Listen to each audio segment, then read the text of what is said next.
Hi, Sue. Morning or after evening. Hey. I just got up. Let me alone. I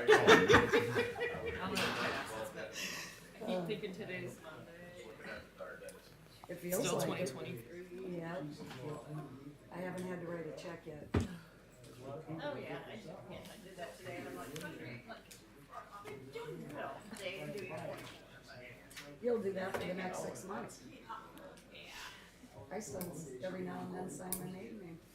I haven't done that yet. I After haven't done that in a 32 long years. time. The only reason I've done that was because I was with mom and dad, but.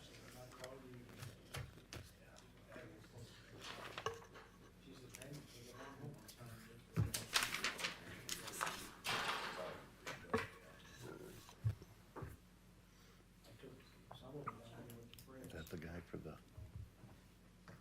not the guy for the, what was he for here for before?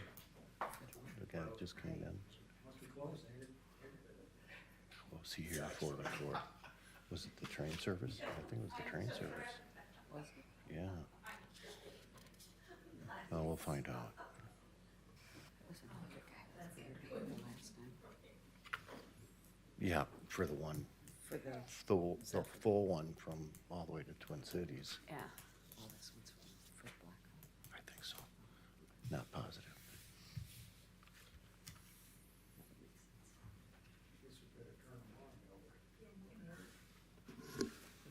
Yeah, Jeannie, come on, turn your mic on. People want to hear you.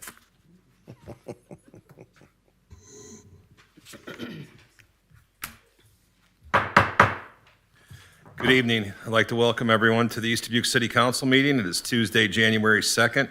I ask that you please turn your cell phones off during the meeting and please be quiet during discussions. Please stand for the Pledge of Allegiance. Pledge allegiance to the flag of the United States of America and to the republic for which it stands, one nation, under God, indivisible, with liberty and justice for all.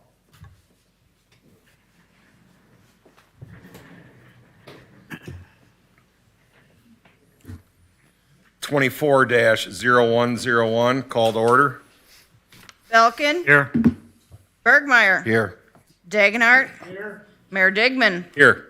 Fleur. Here. Meyer. Here. Roby. Here. Attorney Hess. Here.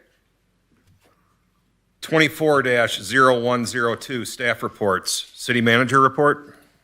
Mayor. You may have seen folks working through town. The Sand Prairie is running their fiber. It became a little issue this last week because they were putting a hole in Montgomery Avenue. So in 2019, they signed an agreement with the city, and they are executing that, putting fiber through the town, which is a great thing. I did speak with them and told them that their folks would be able to stay at work a lot longer, and my day would get a lot easier if they would just let us know when they're going to make holes in our infrastructure. They agreed, and they're going to bring us up to speed on what their plans are, when, and where the pinch points will be, where they'll be noticeable. So I noted we have a police vehicle out of service. One of our cruisers struck an uninsured deer. So that we're in the process of having that repaired. It's not too serious. On the water tower financing, big sigh relief. Jill Pepin was able to secure the remainder of the loan to cover the water tower. So if you recall, last time we were questioning whether we might have a $500,000 hole in that particular project. We now have low interest financing that covers the entire project. So That's real good. that is my report. I got one quick question. When you talk with Sand Prairie, can you get like an updated map to see where they're at or which neighborhoods they're going to next? Because I don't think anything's been updated. Do we have anything updated as far as where they're? I think the only thing that is just their website. Okay. All right. Mayor's report, I have nothing this evening. Alderperson report, Belkin? Yeah, I just have one question. When are they supposed to be done? I'm talking Sand Prairie. I mean, they got a lot of wires hanging on poles but the target date for them to finish this project up, I will- anybody know off? I will add that to the questions. They're supposed to be coming in to talk to me about it, so. I'll Okay, ask that too. it's just something somebody asked me and I've been wondering too. That's all I have, Mr. Mayor. Thank you. Bergmeyer? I have nothing this week, Mayor. Thank you. Degenhardt? At this time, Mayor. Thank you. Bluer? Yeah, on Saturday, our trains blocked all 3 tracks for over an hour. Why is that? I mean, can't we get them to at least leave one track open? I thought we had already talked to them about that. Yeah. I thought so too, but On Facebook that were stuck on the other side for a long Really? time. They even talked to the engineer, The same location as last time, or? down by, Pete Leibel's, what is that? Sixth Street. Sixth Princess, Street. yeah. Yeah, they were at Midtown or Millennium and they were coming back and they had to wait for, Did they have all 3 crossings? yeah, for all the crossings covered. How many people they got on those trains nowadays? Not many usually. You know, they were supposed to uncouple and open a crossing up for us. But, yeah, I don't know how many people are on them. Well, we met with both railroads and the railroad commissioner and the town and us just, was it 2 months ago? And solved it. So we'll solve it again. They get dispatched out of Fort Worth. Right.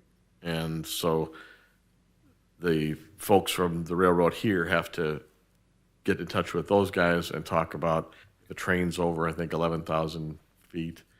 Then they have to stop them before they get to town, basically. Because there's no place, once you get up here, there's no place to stop. So I will talk to them again. that's all I have. Thank you. Meyer? I have nothing. Thank you. Roby? Yeah, I got a few things. On the finance report on page 2, the payment approval report, I'm looking at the origin design charges. And there's one for wastewater collection, I don't know what that is, for $9,962.75. What is that for? And when was that approved to have spent that kind of money?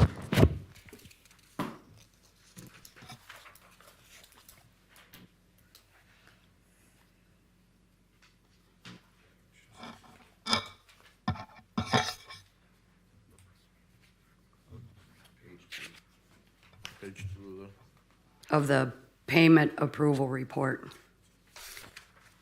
It's like 2 or 3 sheets before your blue sheet. It's at the bottom. For a grand total of $24,250.25. It's right at the bottom. Where am I at?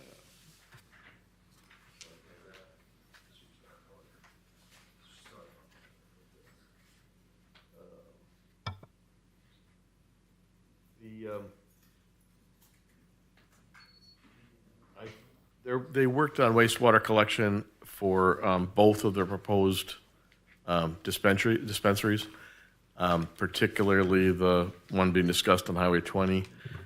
They've done work trying to help between the DOT and the company to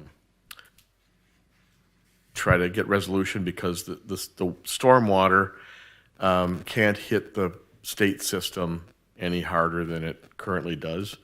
And so they have to design the system so that when you put a parking lot in, the water doesn't run off because everything runs toward the highway and ends up in the stormwater system of the highway. So even though our project, their project isn't in the right of way of the highway, it impacts the stormwater of the highway. And so that is the work that they've done in there. And I've authorized them to work to help move along development projects, that one. And the one down here we've had them look at the stormwater impacts of the dispensary on Cincinnati also. Okay, now my question is, when we spend that kind of money, it's supposed to be approved by the council first. Yes, And now we're approving it after the fact.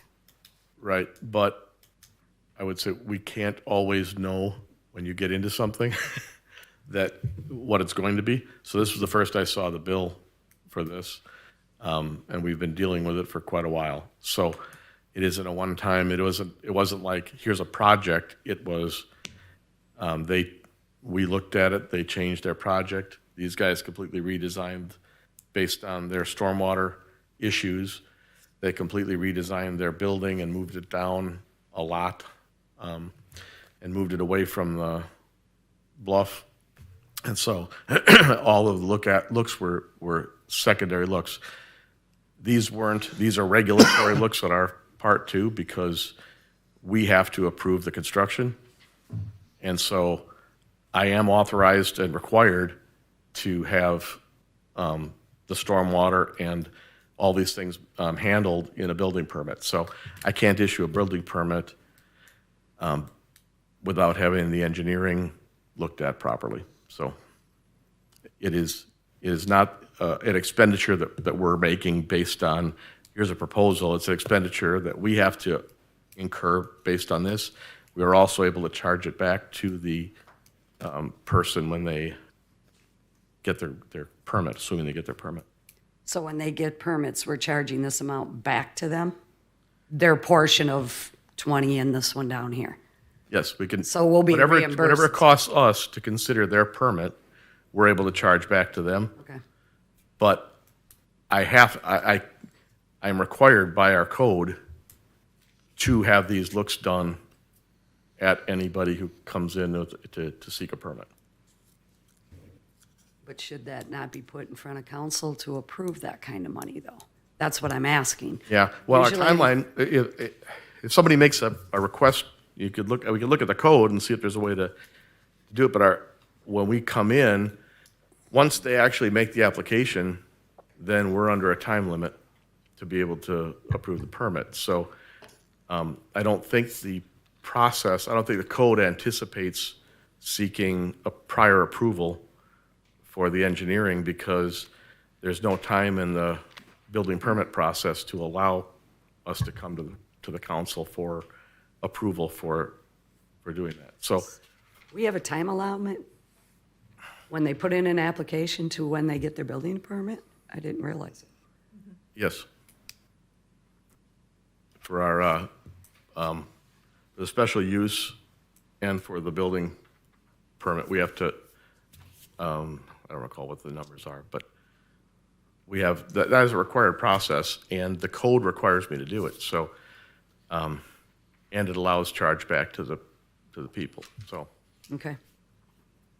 Then I had another one. I'm taking it the East Dubuque lead line service, that was part of the contract that we did. And then there's one for miscellaneous engineering, $7,853. Yeah, I think what we're seeing, I can go back and look at the invoice, but we ask them a lot of questions about a lot of different things over time. That wasn't a one-time, one project kind of an issue. It's multiple Okay. issues. I just wondered what the miscellaneous engineering was, so. Okay, that's all I have. Yeah, you can get the invoice, sure. Yeah, I mean, that's the easiest way to do it. I reviewed the invoice, but I can't recall what all the projects were on that. Okay. That's all I have, Mayor. All right, thank you. City Attorney House? The only update I have from the last time is just still on that Shimkus property. We're waiting on the estate to get opened. It's a requirement by the title company.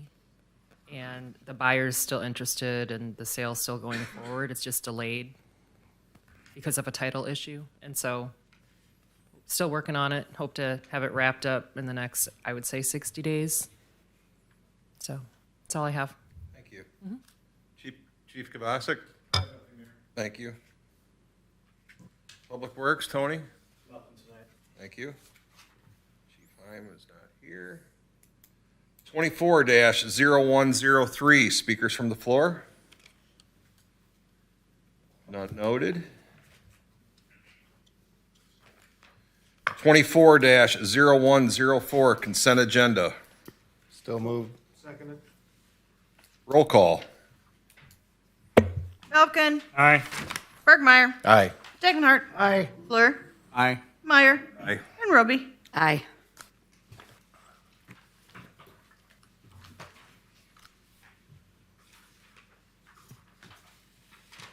New business, 24-0105, presentation by Chandra Avada of the East Central Intergovernmental Association and Brian Jansen of Anderson Bogert of the Regional Quiet Zone Study in the city of East Dubuque.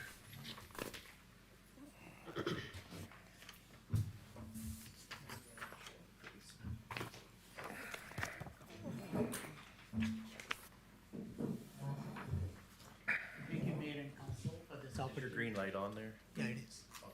Make sure you speak into it so everybody can hear you.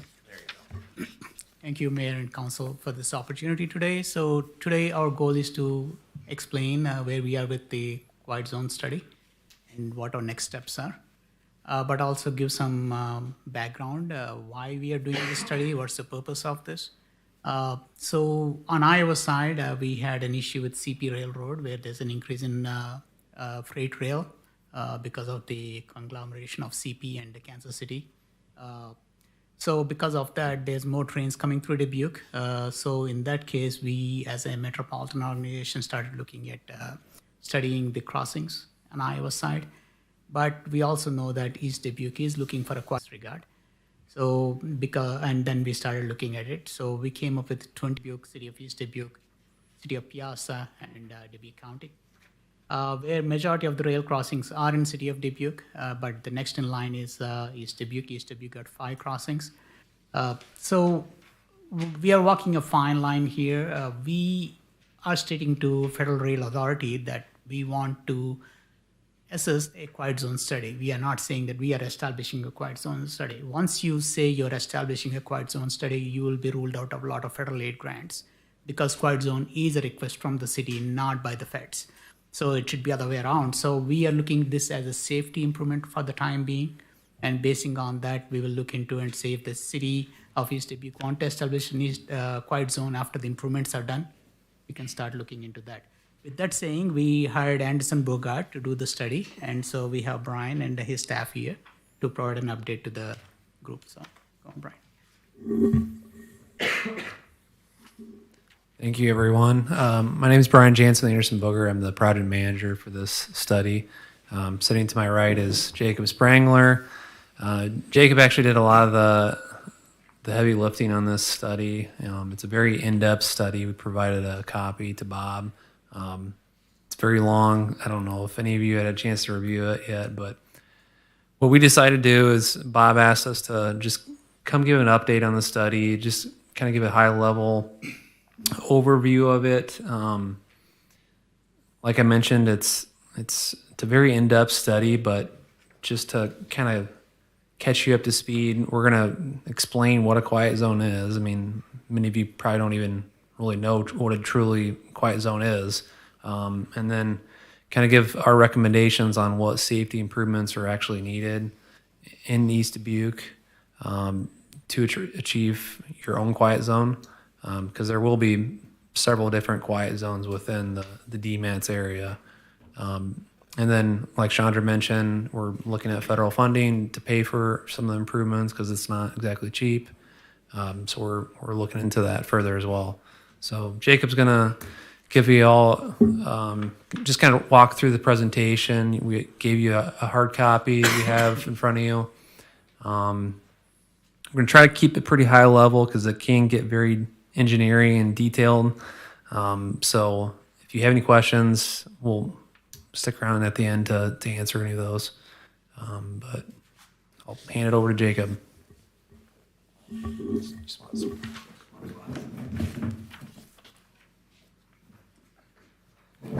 All right. I think we all Bob passed around copies of this presentation. We're not going to go through every single detail on every single page. Again, we're going to try to keep it high level, but it's there for you to read. It's a little bit pared down compared to that study that Brian was talking about, which is even longer yet. Like I said, if you feel free to read through both of them, but we're trying to kind of pare it down since this is the first time we're speaking with you folks. We gave a similar presentation to the city of Dubuque at the beginning of December, I believed, basically covering the same kind of topics, but we kind of cater it to the individuals that we're working with. So just to kind of start off, I want to kind of explain what exactly a quiet zone is. At a high level, pretty much the federal government requires that trains use their horns when approaching all public crossings. Obviously, that's a safety concern, a safety issue that they're going to deal with. But they do provide one exception, and that exception is they do not have to routinely use their horns in a railroad quiet zone. So when we say a quiet zone, it's either a single crossing or groups of crossings which are exempt from the federal rule that they have to routinely use their horn. Now, I say routinely because, that's a standard situation. Just coming up to a regular crossing on a regular day, no issues. They would not have to use it, but they still are required to use their horns if they're starting, stopping, like in a yard situation, changing directions, or if they perceive that there's an emergency or an unusual circumstance, such as a car or a child on the tracks, they're still going to need to use their horn in that case at their discretion. But again, our goal here is to eliminate the need for them to routinely use their horns every time they go through that crossing. Moving ahead to slide 4 there on your PDF papers. How does one achieve a quiet zone? Well, inherently by removing that horn, what we're doing is we're going to increase that risk. So if you take the warning away, it's going to reduce the safety of that crossing and increase the risk to people crossing that track. So basically, at a high level, what you have to do to make that and meet requirements of that exemption is you have to take that crossing and basically improve it above a minimum standard that the federal government has established to kind of offset those risks and bring that level back down. And to that end, they provide you some flexibility. There's kind of 2 different ways that you can do that. They kind of list 5 or 6 different ways they say, we've studied these are pre-approved, plug and chug, you plug it in this scenario, you meet these requirements, you're good to go. If you do it that way, you don't even have to apply to us. You're meeting the requirements, you just have to send a letter out to the railroads and say we're doing it, and they're required to follow it. Obviously, that's on your timetable and not necessarily the federal government's timetable, so it's pretty simple to go through. So that would be one option. Your other option is you've got unique situations. We've got really close roadways next to it, or we've got really close businesses next to it, so we can't maybe meet all those requirements. Well, you can kind of do some alternate engineering type methodologies that the government hasn't pre-approved. But in that circumstance, it's unique. So you're going to have to send it to the FRA, Federal Rail Administration, and get that looked at and approved. And right now, I think they said their timetable on that's at least 1.5 to 2 years out. So that's going to be a wait even before you can kind of move forward on it. So those are your 2 kind of overarching paths that we're looking at. Obviously, as we're looking at it, we kind of prefer to take the route of use the pre-approved measures to kind of eliminate that waiting time period. It's a little bit easier to deal with and more clear cut. So as we kind of go to the next slide, we kind of talked about those safety improvements, and we talked about kind of a pre-approved threshold. The federal government has kind of established a risk level, and they kind of assign each crossing a risk based on their factors: how many tracks, how many trains, how many cars go across it, and they all put this into some kind of model calculator, and they say this is your number. Basically what they've done is kind of established a national threshold. They said this is the level that you have to get below to make it safe enough to meet this exemption. You can kind of see that number kind of changes. There's a table on the far right there year to year, so you can kind of see that number fluctuates, and we'll kind of get into what that means in a little bit. But you can kind of see right now the current threshold number, quote unquote, is about 15,500. And just to compare it to the numbers, I put the 3 public crossings here in East Dubuque that we're looking at on the list: 6th Street, 4th, and 2nd. You see they're all above that average risk value. So even if you were to do the minimum requirements at each crossing, we're looking at needing to do some additional improvements to meet that number. So we can kind of say we can apply that risk number to an individual crossing, or in this case, we have a group of crossings. So you would average each one out, and that would be the number for those all combined. And we're looking to, again, if we averaged 42.7, 17, and 16,000, we improve that and reduce that risk, we'd average those together and try to get that below the 15.5 number there. And that's kind of what we're showing there is that's the overall goal. When we're kind of looking at the study, that's what we're trying to do is trying to evaluate what things you can do to meet that threshold number and get under that number. So, and just another kind of quick clarifications. We talked about the pre-approved measures and not pre-approved measures. If you read it in the report, or I mention it here, we call them supplemental safety measures and alternative safety measures. And you kind of see there's a list of 5 different things you can do there. Those are the list of 5 things that the government says at each crossing you could consider doing, and it's pre-approved. You put that in, you're good to go at that crossing. We know how much it's going to reduce the risk, and it's proven to work. And anything that's not on that list or any combination of that or invariant of that is going to fall under the not pre-approved, and you're going to have to go and get permission from them and have to show them statistically, you know, this is why it's going to improve safety and this is how it's going to do it. Again, gets a little bit more tricky that way. So just kind of run you through the next 3 slides, show some pictures just to make it easier on you. We're kind of showing a baseline, so even to be considered for improvements, we talked about those numbers had baseline improvements. You kind of see there's a couple arrows there. We're looking at a crossing that has gates on both approaches. So you got your flashing lights and gates that keep the cars from coming in on each approach lane. You've got what we call constant warning time, which means it doesn't matter how fast the train's going, it's always going to know 25 seconds before the train gets there, it's going to start those gates going down. And then a power outlet in the cabinet so the train can see when it's coming. If there's no power and they know the gates aren't going to work, they're going to use their horns. So that would be baseline just to even get started and get that equipment installed. Some of these other pre-approved options real quick, we'll just kind of breeze through them a little bit faster. A 4-quadrant system is basically just an extension of that 2-quadrant we just showed. It's got gates on all 4 corners. So that way, if you're entering or leaving, there's going to be a gate in the way. So there's no way, once those gates are down, for a car to go through that crossing without going through a gate. So that would be one of the more expensive options of improvements you could do.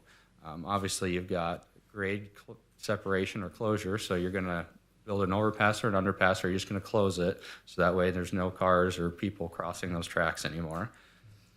And then we've got this kind of upgrade from the 2-quadrant system where you actually put in medians in the middle of the road. So these are becoming quite common and popular over, and in a circumstance like what we got here, which we might get into a little bit, you've already got 2-quadrant gates at a lot of these crossings with the flashing lights, and a lot of them have this constant warning time.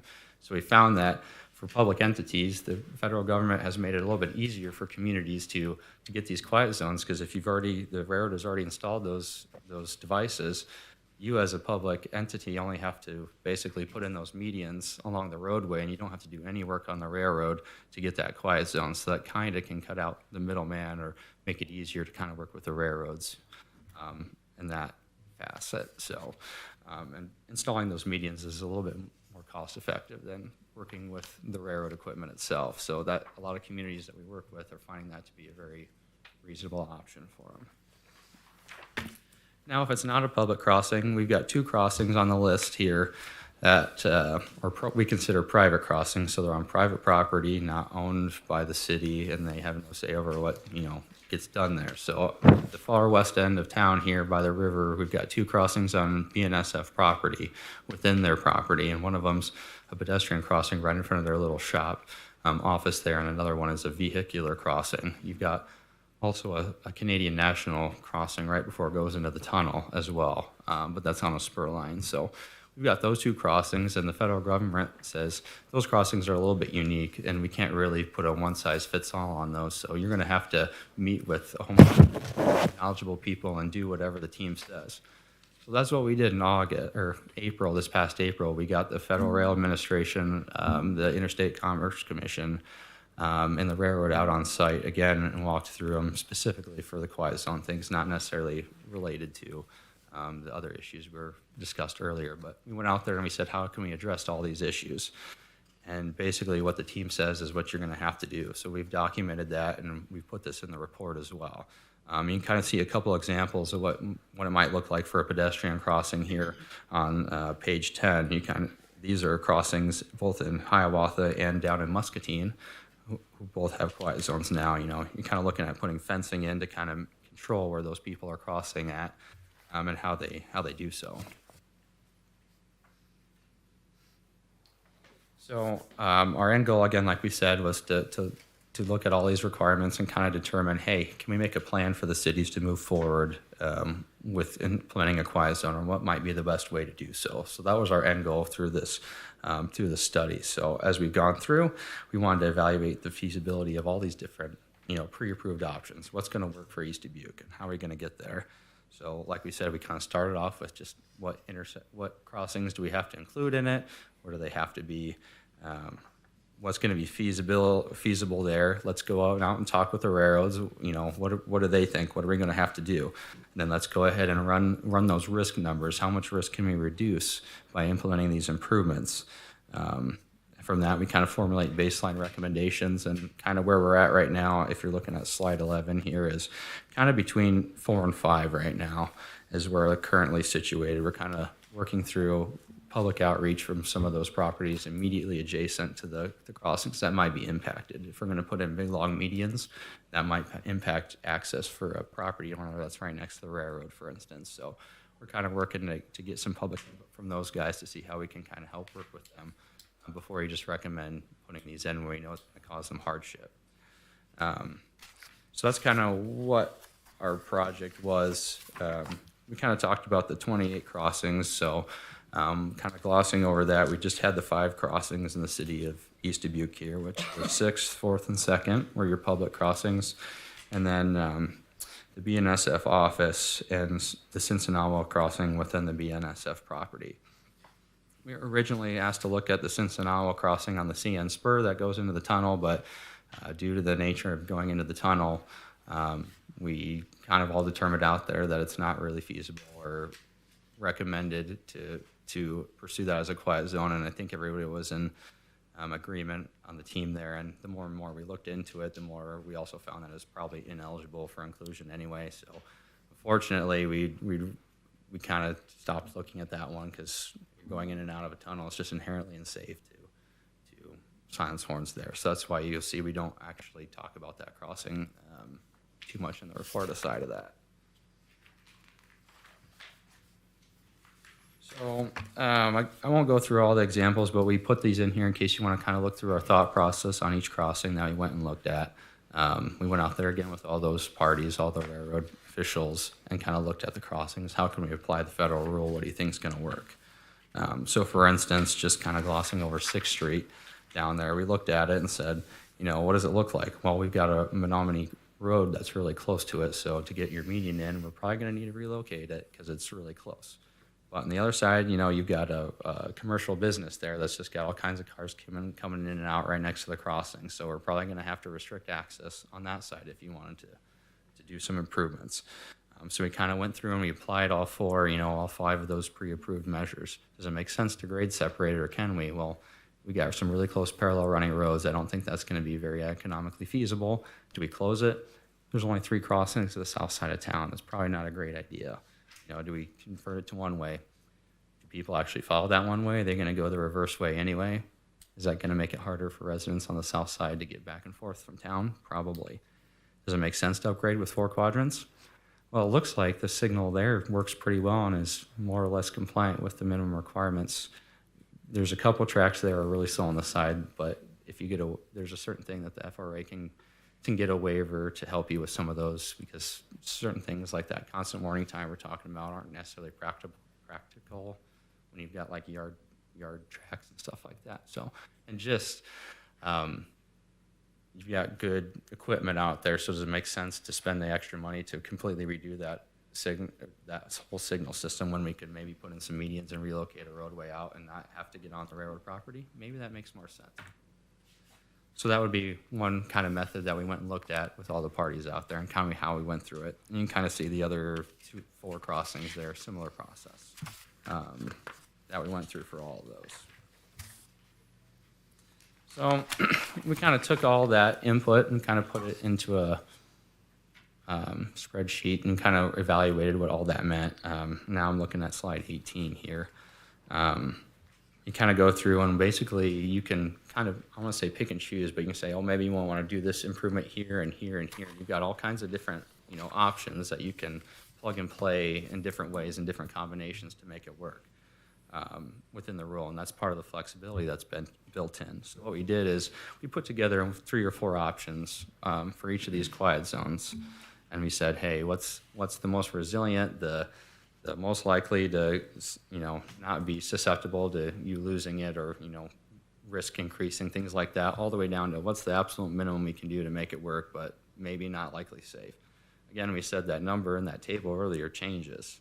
So if we do just enough and you get more trains coming through or there's more vehicles coming through or the trains speed up, or maybe more switching trains, we talked about trains stopping on the tracks. Maybe that increases that number in the future, and then that's a problem because your risk went back up. So again, we kind of keep that all in mind and look at it. So for instance, on this slide, we looked at, these 4 options. Option A, obviously, would be, your most expensive option, but it's most likely to not be subject to risk increasing and you losing the quiet zone and the FRA pulling it and saying it's no longer compliant, all the way down to option D, which you can see it's only at 14 out of 15, so that's really close to that number. It's going to get it there for you today, but maybe next year when the Federal Rail audits you, that's going to be a problem. So you can kind of see how that kind of risk is inversely proportional to your improvements cost of ballpark of what we think that might cost you. So we kind of went through a 3 or 4 step thing. We kind of evaluated safety, first of all. What do we got to do to implement these, make it safer? We got to evaluate feasibility. What areas are the highest risk? Where can we get the most bang for our buck in making these safety improvements? And which ones should we target first or last, or definitely target to get the most risk reduction? And susceptibility, like we said, if we install this, how likely is it to be at risk later? If conditions change and risk rises, how likely is it that it's going to be a problem for you in the future? And then lastly, obviously cost is built into that.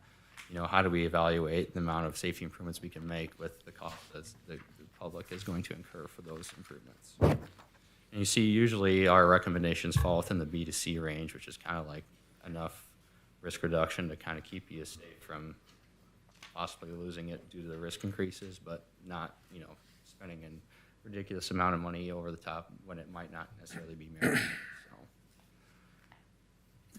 So you can kind of see on slide 19 an example of that recommended plan that, again, it's just a draft right now as we kind of go through the public input here, but you can kind of see what we're recommending or what we're sitting on for East Dubuque right now. We're looking at a couple of these intersections are set up pretty well for medians, sticking those in, and then you get to a more troublesome crossing, which is 2nd Street, where you're running into a lot of issues with properties such as the post office that have only one access, and if you were to install something, you would have to shut off access to that property.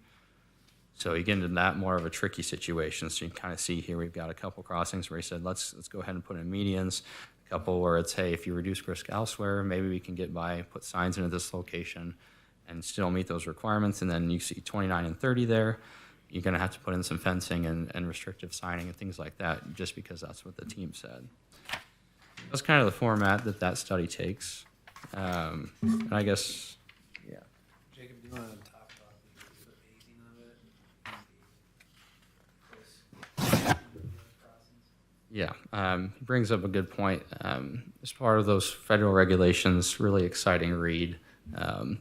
If you go through it, it kind of lays out, hey, as part of the trains having to use their horns in advance of a crossing, they're moving so fast, you have to start sounding within a certain distance or a certain time of that crossing. So at a certain speed, you're going to be a quarter of a mile away, let's say, when you're using your horns. So if you've got 2 crossings that are really closely spaced, it doesn't matter if horns are silenced here. A couple hundred feet down the road on the next crossing, I'm going to have to start using my horn even through that crossing because that next one's coming up so close. So for that reason, pretty much all crossings that are within a quarter mile of one another have to be kind of included at the same time.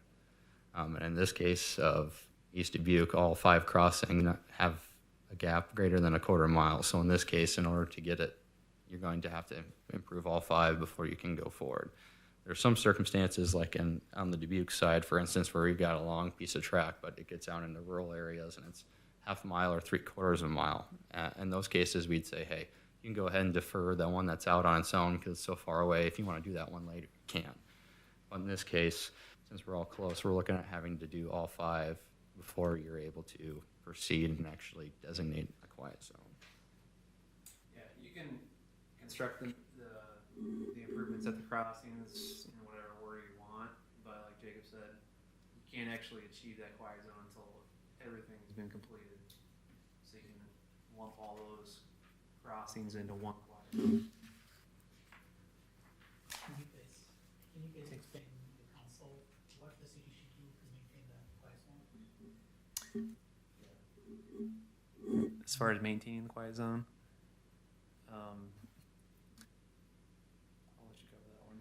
Yeah. So as far as like once it's in place and maintained, so we're talking about these improvements that get installed. One of the options you could do in that port you'll see is instead of a median, you could put like in a channelizer device, which is basically like a removable screw-in curb with a little delineator hatching thing paddle on top of it. Well, that one, for instance, so the requirement says you got to have those in place. So if a car comes over tomorrow and runs that over, if someone comes out there and see that Federal Rail comes out and sees that one panel is not in place, they can take away the quiet zone and say that's not it's not appropriate, it's not meeting our requirements. So you've got maintenance requirements related to that. So that's why we'd say like option A, instead of putting those channelizers in, we might say, hey, put the medians in, it's concrete, it's not going to get hurt so much, or less likely to get damaged beyond the requirement of repair. So as far as maintenance goes, you've got that kind of thing involved with it. As a part of those 2 requirements, if you were to do one of those pre-approved improvements at every crossing, they say, oh, you did your job and you did the most expensive option, and we know you did everything you could at every crossing. So you're actually good. As long as those meet the requirements, you don't have to do anything for us. But let's say since Second Street's kind of tough, let's say we met the minimum requirements, we put the gates that are already there, let's say those are good to go, and we improve the other 2 crossings, well, now we have to run those risk numbers that we were talking about change. And if we come back next year and we rerun those numbers and we find out there's more trains coming and now your risk has increased above the number we talked about, the Federal Rail will come in and say, you've got 6 months to make some more improvements and reduce that risk back down, otherwise you're going to lose your quiet zone.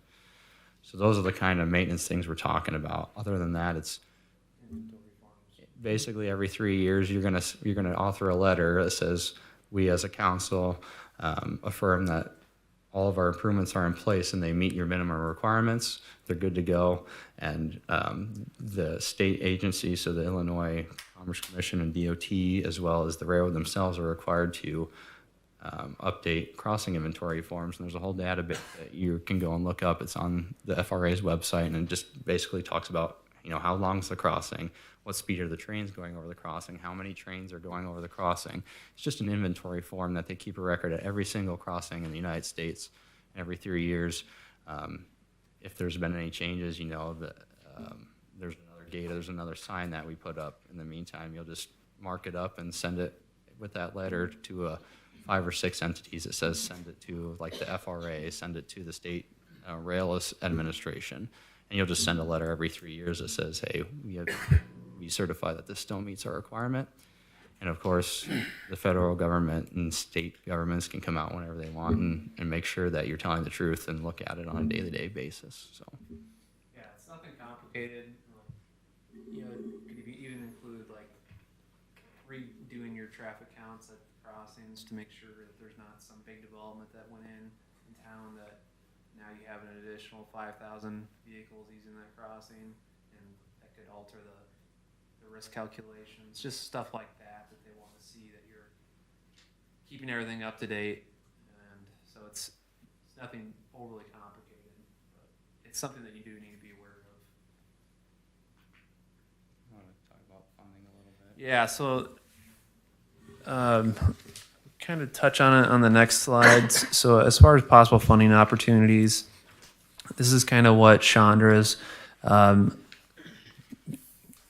going to mention in the next agenda item here.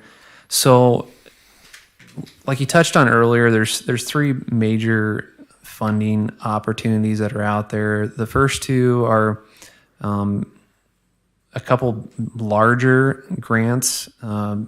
This CRISI grant, the Consolidated Rail Infrastructure and Safety Improvements Program. That's the big one that DMATS as a group is looking to apply for, and that's what they're looking for council approval to see if East Dubuque is interested in teaming with the other communities. So I'm not going to go into a lot of detail, but basically over the FY years of 2022 through 2026, there will be $10 billion given out to communities. This is a nationwide grant.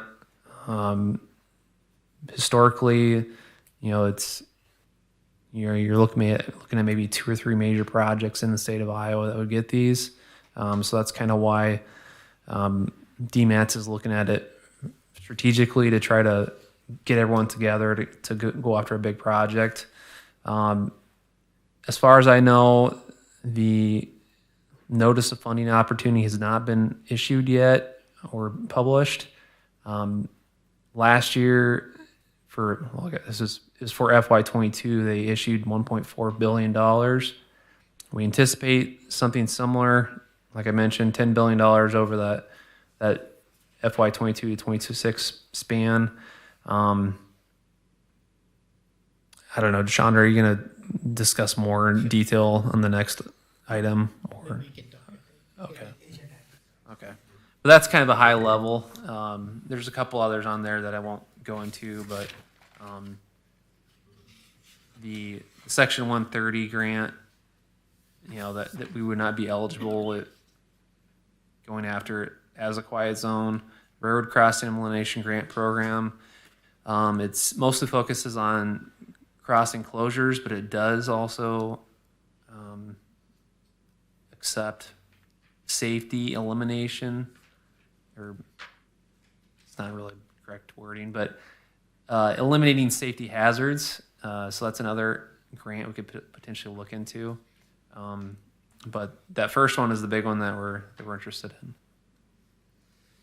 And then kind of just to sum up our portion, like I said, our next steps here, generally what we did with Dubuque and here tonight, just a general concurrence. If you get time to kind of look over and digest the material, you have questions, feel free to let us know, and we're around and we'll be happy to answer all those. But just general concurrence that what we've kind of done so far is good to go. And like I said, we're looking to reach out to some of those immediate property owners that are impacted. So we'll continue to work with Bob here to do some of those reaching out. Like I said, we don't want to necessarily recommend an option that we know is impossible and impractical for a particular property owner. And I know a lot of them on this particular area we're looking at is mainly on the north sides of the tracks, which is a lot of Illinois DOT, I believe, property to begin with, which makes it a little bit different or easier, I guess, than a standard private entity, because I know they've got some future projects planned along this corridor with the bridge and things like that. But just concurrence and to let you know what's going on. If you've got any questions or concerns, to let us know. We'll go ahead and incorporate that input into the study, and we're looking to issue our final recommendations here before we go ahead and apply all these, apply for the grants here later this spring. I think in March, April timeframe, I think, is when we'll do that, and he'll talk about that a little bit later. And then again, you guys will do the applications for those fundings, and then eventually he'll let us know through Chandra if that's something, the quiet zone is something you guys want to proceed. We can kind of proceed in the next steps, which basically involves an initial notification to the railroads and things like that. Just a letter that says, hey, we're looking at actually pursuing a quiet zone here, and this is our plan, just part of the federal requirements again. So that's where we're going next. And I realize we threw a lot at you, but again, it's the first time we've talked to you, so I don't expect that you kind of necessarily understand or can remember everything we've gone through. I know it was a really fast presentation, but if you got questions, let us know, or if you've got questions now, we're happy to answer them. I have 2 questions. Being you're on the grant topic, in your email that you sent, blah, blah, blah, last sentence, the total cost for a consultant to write this grant is $20,000. Is that $20,000 to our city alone, or that's divided up? So if you read the email in detail, we are talking about 28 crossings. So 28 crossings include City of Dubuque, Dubuque County, City of Piazza, and East Dubuque. So if you prorate that 20,000 to City of East Dubuque, it will be around $3,570. Assuming that all cities will go with the crossings what we have on the list, because some cities might say, or the Dubuque County might say, I don't want to do anything with those crossings because those are private crossings, or crossings which have not much traffic there. So I want to pull those two out, you know? So it depends what each member agrees on, and basing on that, the cost varies, but it won't be a drastic change for you guys. Okay. And then like you just said, you're not exactly sure what that total grant number is, the dollar amount yet. You don't know that, is what you just said.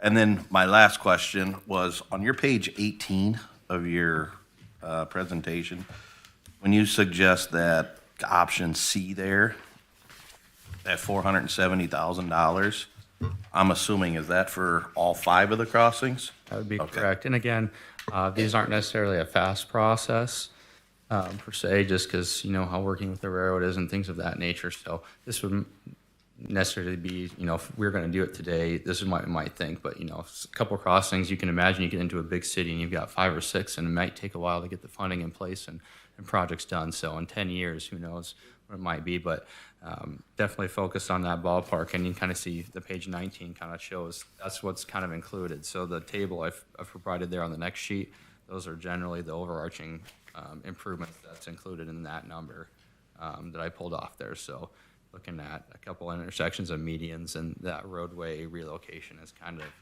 of governing, you know, that most of that cost for that option. And then you can kind of see how B and C for that jump up real quick. Well, that's where we kind of get into 4-quadrant system at 2nd Street. And you can kind of see as soon as you have to touch that railroad equipment, it gets real expensive real fast comparatively. So it's in the city's best interest if you can effectively reduce risk through roadway improvements and not having to necessarily work with the electrical equipment. It's in your best interest. So, yep. So irregardless with the quiet zone, no matter what, the trains are still going to have to sound their horn coming out of the tunnel. Coming out of the tunnel, they will. Okay. Yep, and that is a CP or a CN line rather. So it's actually considered, because it's on the BNSF property, a private crossing. So we determined through that whole separation requirement I was giving out, this rule actually only applies to public crossings. And if you get private crossings that are within that distance, they kind of have to come along. But that happens to be a private crossing, which is on its own line because it's a spur line, and the next CN crossing is not till you get to Iowa. So for that reason as well, it's also ineligible. But I don't believe there's a law in Illinois that says you have to use your horns at a private crossing. So in some of those instances, if there wasn't a tunnel there, we might go and say, hey, city, if you talk to the railroad directly outside of the rules, you need to talk with them directly and say, hey, can we quiet this crossing? And you can work that out outside the federal government on your own as well. But like I said, in this case, you can't see anything in that tunnel until it's too late anyway. So I think it's to be determined. So irregardless, if we go with a quiet zone, we're going to have the horns coming when they come out of the tunnel anyways. Okay. Thank you. Any How many other- times just that crossing up there at the tunnel? The rest of them will all be quiet zones, all right? All the rest of them would be The rest quiet of them will zones be on the quiet. BNSF lines. Correct. Yes. Yep. So if we do this grant with all these other communities, how does that money get divvied up in the end once the grant money comes in? And is it going to be per how many crossings people want? So when we do the budget for the grant, we'll go through each crossing and we'll talk to the city. For example, you got 3 options at each crossing. So we'll ask the city which option you want to go with.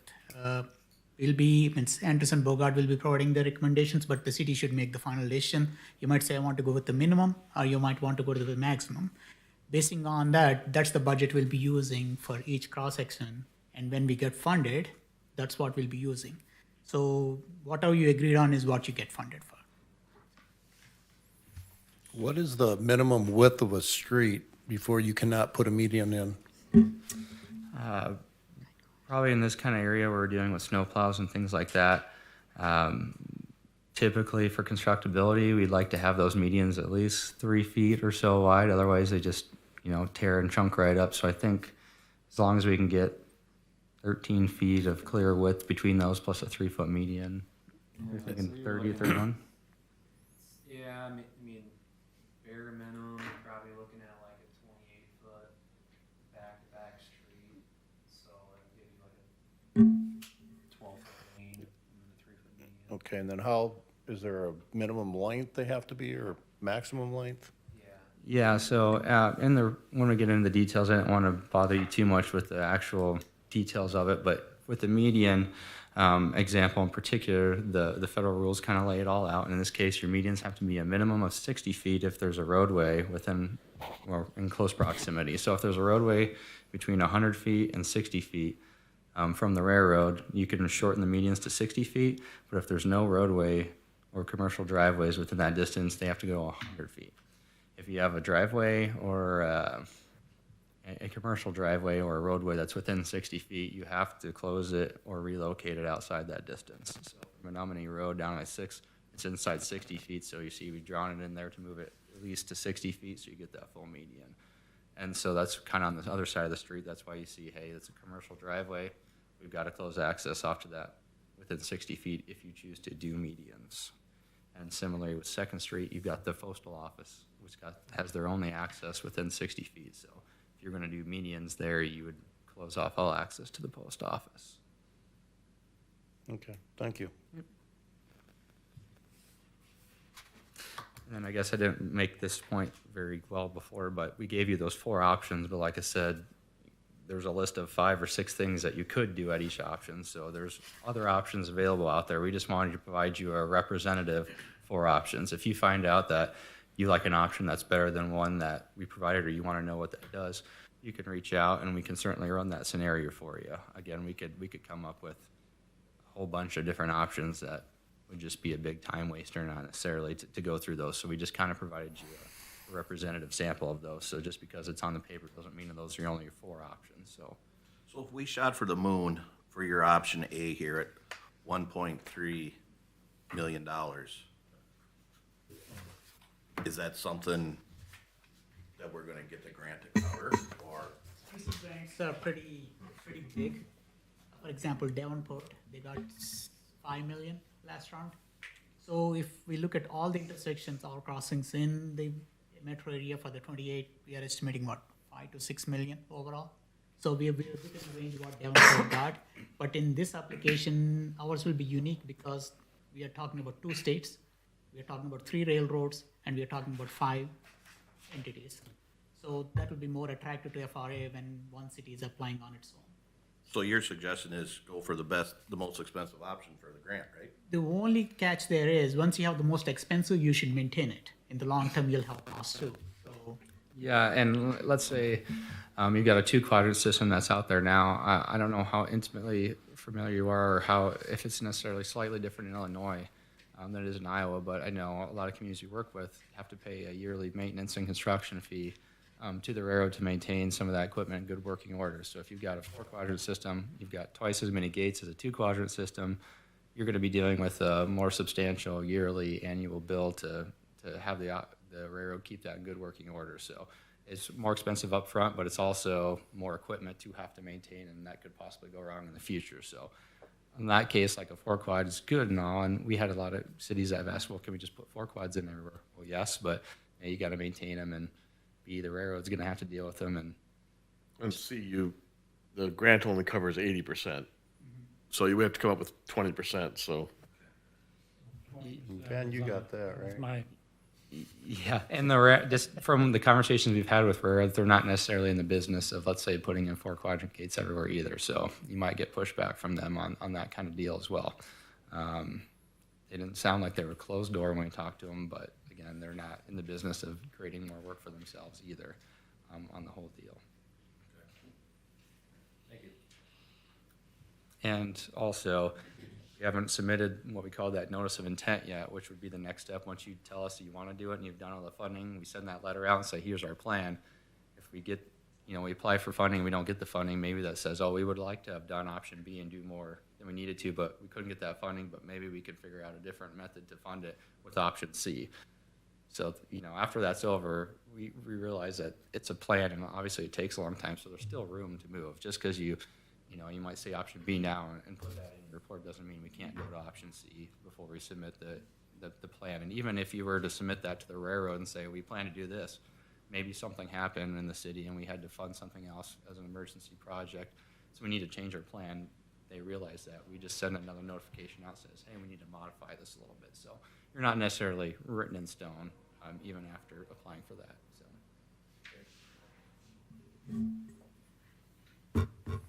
Any other questions? No. 24-01. Thank you. Do you guys, Interested here? yeah, in case we have any questions on the next part, because the next part's yours as well. 24-0106, discussion and possible action to approve a resolution to seek federal funding for rail crossing upgrades in the city of East Dubuque. So I wanted to put this in front of y'all because we've paid for the quiet zone study. I wasn't here. I'm not sure exactly what the council's position was on how vehemently you were looking to do this. And so, you know, you've just gone through all this, but we did put in the numbers, the estimate that came, the best estimate they have on the grant writing. So I put in here 3,500 to 5,000. So it would authorize up to $5,000. And as you heard, that's based on however many crossings other people come up with. So, and the total cost of the grant, which they're estimating at $20,000, but we don't really know the answer to that at this point. So, We can table this then. a couple of things. The grant will be written by two consultants. One will be Anderson Bogart, running the technical analysis of the grant. The write-up will be done by a consultant from DC, who is expert in writing the FRA grants. So the idea here is to have something which is very viable and a strong application so that we can get a good chance of getting funded. But saying that, we got our estimate from Anderson Bogart, what the cost will be. We are waiting for the one from DC, what the cost will be. So we estimated 20,000. It might be less than 20,000 or more than 20,000. We are not sure yet. So we might be getting some answers next week. So The reason this is before us is because they asked for our support for this, but I don't want to say that we're supporting something and then come back with a bill later on. And so it's before you because this is an expenditure. If we support it, if we tell them, go ahead, we're part of this, then we're part of paying the grant writing. I'm kind of with Delbert. Could we table this until we get Cost is, or? the total cost of the grant writing and look at Write a it grant, we don't next, know what we're asking for. That's- right? That's my, Just until we find out the final numbers. Yeah. I'll make a motion if we're done with discussion. I guess I should wait for that, huh? Yeah. And I'll second that. All right, we have a motion to table and a second. Roll call? Bergmeyer, Aye. Dagenhart. Fleur, Aye. Meyer, Aye. Roby, Aye. and Belkin. 24-0107, discussion and possible action to approve a resolution in support of studying the feasibility of reviving the Twin Cities Zephyr Amtrak route in the city of East Dubuque. I'm dead set against it, the whole damn thing. It's never going to be self-sufficient. And the ridership, once the nostalgia gets over, ain't nobody gonna ride that thing. It's just a waste of time and money. Hell, we're fixing somebody else's track. You know, whether it be the Burlington Northern or the Canadian National. Amtrak doesn't own the track. $1 million a mile? Dumb option. That would defeat the quiet zone probably. Huh? Probably defeat the quiet zone study stuff. Well, I mean, we don't have a terminal, a depot anymore. We'd have to build a new one. all that money. All the and- maintenance to keep it up. Which, and then, yeah, then we gotta keep it up, and then who's gonna subsidize it? Taxpayers. Exactly. I'm not for that at all. I'll make the motion. To what? Throw it out the window? Yeah. Okay. To not, Robert's rules on to that. not approve. Well, at To this not time, I approve think it, the yeah, quiet so we zone can thing is table. more important. Let's worry about, let's one step at a time anyway. You know, they always Not like to worried make it about look that. rosy. It's, we did studies, crying out loud, they've been trying to get it from Chicago to Butte for 20-some years now. They no closer now than they were 19 years ago. I don't disagree. Yeah. You want a second or you want me to? I'll make, I'll second. wait a minute, let me I make, guess let me my make a full question motion. is the way it's presented is it was presented as a motion to approve, so if nobody I was makes gonna the make- Lack of motion, motion. it dies. If we So, don't make a motion to approve, Dies for a lack of motion. it'll die for, or if nobody second the motion. correct. So, It would die for lack of a second then. No motion. This is here as a courtesy of the. I'll make a motion, we adjourn then. 24-0108, motion to adjourn. Second. Roll call. Dagenhart. Fleur. Aye. Meyer. Aye. Roby. Aye. Belkin. Aye, And Bergmeyer. Aye. we are adjourned. Diplomatic, right?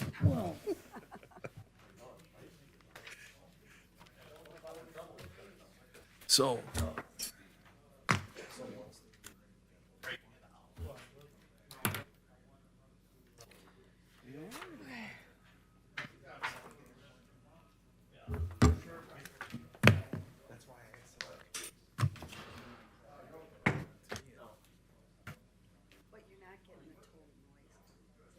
Yes, going that way. I don't mind it.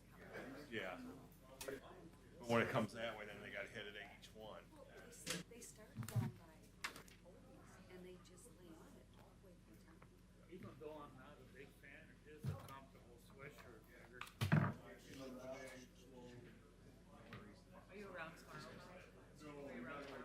Yeah. I'm working through my list, but I'll probably connect with both of you tomorrow. Okay. Okay. Yep. See ya. Have a good night. Take your